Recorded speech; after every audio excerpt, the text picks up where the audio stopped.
آئیے 14 صدیاں پہلے میں آپ کو ایک منظر دکھاؤں.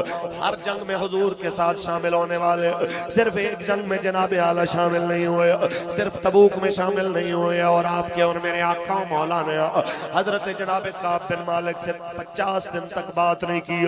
50 دن تک میرے آقا مولا نے ان سے سلام نہیں لیا, بلکہ آپ نے فرمایا کوئی بندہ اس سے سلام نہ لے, کوئی بندہ اس سے بات نہ کرے. آپ آتے, کہتے ہیں میں مسجد میں آتا نماز پڑھتا حضور کے پیچھے, لیکن جب میں نماز میں حضور کو دیکھتا حضور مجھے نہ دیکھتے, لیکن جب میں نظر دوسری طرف کرتا سرکار نظر پھیر کے مجھے دیکھتے. جے میں ویکھاں دیو ویکھے ناہی تے جے میں نہ ویکھاں ویکھے کتھوں لے آواں نصیب میں سے میرے ویکھن دے وچ ویکھے. کہتے ہیں جب میں دیکھتا سرکار نہ دیکھتے, جب میں نظر نیچے کرتا تو سرکار دیکھتے. کہتے ہیں ایسے میں 50 دن گزر گئے. 50 دن بعد جناب اعلیٰ ہوتا کیا ہے, مدینے میں ایک بندہ آواز دیتا ہوا آتا ہے, کعب کہاں ملے گا, کعب کہاں ملے گا. لوگوں نے میری طرف اشارہ کیا, وہ ہے کعب. وہ میری طرف آ کے کہتا ہے میں روم کے بادشاہ کا سفیر ہوں, میں روم کے بادشاہ کا بھیجا ہوا ایلچی ہوں, میں نے تم سے ملنا ہے. آپ نے کہا کیا کہنا ہے, کہتے ہیں علیحدگی میں ملنا ہے. علیحدگی میں لے گیا, جا کے کہتا ہے ہمارے بادشاہ کو پتا چلا کہ تمہارے نبی تمہارے ساتھ بول چال بند کی ہوئی ہے, تو اس نے مجھے بھیجا ہے تم اس طرح کرو کہ اگر تم ہمارے ساتھ ملو تو ہم آدھی حکومت تمہیں دے دیتے ہیں. اس وقت کا روم پورے یورپ کا ایک ہی ملک تھا, سمجھ لے آدھا یورپ کو دینے کے لیے تیار. کہتے ہیں آدھا یورپ تمہیں دے دیتے ہیں, آدھی فوج تمہیں دے دیتے ہیں, آدھے خزانے تمہیں دے دیتے ہیں, کنیزیں تمہیں دے دیتے ہیں, سب کچھ تمہیں مل جائے گا, ہماری حکومت میں شریک ہو جاؤ, آؤ اور مل کے مدینے پہ حملہ کریں. تمہیں پتا ہے کہ کہاں کہاں سے مدینے پہ حملہ کامیاب ہو سکتا ہے, ہمارے ساتھ مل جاؤ, بدلے میں تمہارا بدلہ بھی پورا ہو جائے گا, ہمارا بدلہ بھی پورا ہو جائے گا. غصے میں آ کے ایسے سفیر کا گریبان پکڑ کے کہتے ہیں اگر میرے آقا و مولا نے سفیر کا مارنا حلال کیا ہوتا تو آج میں تمہیں زندہ نہ جانے دیتا.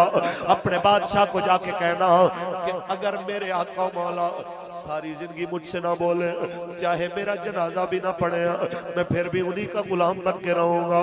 وہ مجھے ویسے بغیر دفنائے ہوئے پھینک دے, میں پھر بھی ان سے بے وفائی نہیں کروں گا. یہ کہتے ہوئے آپ اپنے گھر چلے گئے, اور آج مسجد جانے کی ہمت بھی نہیں پڑی. آج روتے ہوئے اپنے گھر کی چھت پہ چڑھ گئے, ساری نمازیں گھر کی چھت پہ ادا کی, عشاء بھی وہیں پڑی ہے. روتے روتے کہنے لگے آئے میرے پاک پروردگار, کیا میں واقعی منافق ہو گیا ہوں, کہ آج کافر میرے ایمان کی قیمت لگانے کے لیے آ گیا ہے, آج کافر میرا مل لگانے کے لیے آ گیا ہے. یا اللہ تو میری سفارش نہ کرے تو کون ہے جو میرا سفارشی بنے گا. یا اللہ تو میرا سفارشی بن جا, اپنے نبی کو بتا کہ میں منافق نہیں ہوں, مجھ سے غلطی ہو ضرور ہوئی ہے لیکن میں ان کے ساتھ غداری کرنے والا نہیں ہوں. یوں ساری رات روتے روتے گزر گئی ہے, یوں ساری رات جناب اعلیٰ رو رو کے داڑھی تر ہو گئی ہے. فجر بھی آج اوپر ہی پڑی ہے, تو جناب اعلیٰ کہتے ہیں میں چھت پہ بیٹھا ہوں, اچانک مسجد نبوی کی طرف سے آواز آتی ہے کعب تمہیں مبارک ہو, کعب تمہیں مبارک ہو. تو کہتے ہیں میں سجدے میں گر گیا, مبارک دینے والے نے جب قریب آ کے مبارک دیا, پیسوں سے بھری ہوئی قمیض ایسے ہی اتار کے اس کو دے دیا کہ یا رب کی خوشخبری جب حضور دیں گے تو تمہیں پھر انعام دوں گا, مجھے بتاؤ کیا ہوا.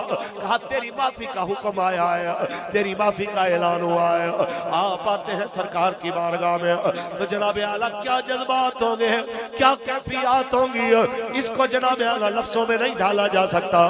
سرکار کے سامنے آئے, حضور یہ میرا باغ جس نے مجھے اتنی زیادہ جناب ذلت دکھائی, 50 دن میں آپ سے آپ کے ساتھ بات کرنے سے محروم رہا, اے میرے آقا مولا میں اس باغ کو قربان کرتا ہوں, یہ اللہ کے نام پہ رکھ لیجئے, مجھے اس کی ضرورت نہیں ہے. آپ کے اور میرے آقا مولا نے فرمایا, میرے آقا مولا نے فرمایا اپنے بچوں کو غریب نہ چھوڑ, کچھ اپنی اولاد کے لیے بھی چھوڑ دے, کچھ تو اللہ کی راہ میں خرچ کر دے.